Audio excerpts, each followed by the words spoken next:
Pulling அது எப்படி பண்ணுறது? காலை எழுந்ததும் எதுவும் சாப்பிடாமல் இதயம் வளத்தை வாயில ஊத்தி நல்லா கொப்பளிக்கணும். அப்புறம் அதை துப்பிடணும். இதுதான் ஆயில் புல்லிங்.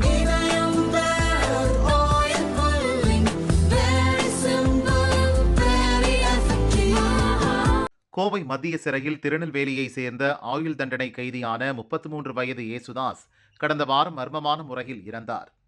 இந்த நிலையில் மற்றொரு ஆயுள் தண்டனை கைதியான விக்ரம் தன் உயிருக்கு ஆபத்து இருப்பதாக சொல்லி சிறைக்குள்ளிருந்து வீடியோ வெளியிட்டிருப்பது அதிர்ச்சியை ஏற்படுத்தியுள்ளது. தன்னுடன் இருந்த கைதியை கொன்றுவிட்டார்கள், அடுத்தது நான்தான், தனக்கு ஏதாவது நடந்தால் அதற்கு சக கைதிகள்தான் காரணம் என 4 பேர் பெயரை குறிப்பிட்டு விக்ரம் பேசும் வீடியோ வைரலாகி உள்ளது. நான் சொல்றது என்னன்னா, ராஜாண்ணா, அப்பா, சித்தி எல்லாரும் சொல்றேன், என்ன நடக்கு எது நடக்குன்னு தெரியல. என் கூட உள்ளவங்க கொண்டுட்டாங்க, அடுத்து நான் தான். என் உடம்புக்கு என்ன நடந்தாலும் கிருபாகரன், சதீஷ், பாலு, மோகன்ராமன், சூப்பர் எல்லாரும் தான் காரணம். எப்போ கொள்வாங்க, என்ன செய்வாங்கன்னு தெரியாது.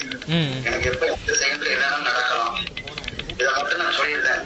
என்ன காரணம் தெரியாது, எப்ப என்னன்னாலும் பண்ணுவாங்க, பார்த்துக்கோங்க.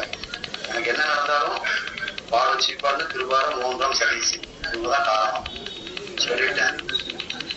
எப்படி கொண்டுதாங்க, என்ன போடுதாங்கன்னு தெரிய மாட்டேன், எப்படியா கொண்டுதாங்க. சிறைக்குள் இருக்கும் கைதிக்கு வீடியோ பதிவு செய்ய செல்போன் எப்படி கிடைத்தது என்ற கேள்வி எழுந்துள்ள நிலையில் இது குறித்து கோவை மத்திய சிறை அதிகாரிகள் விசாரிக்கின்றனர்.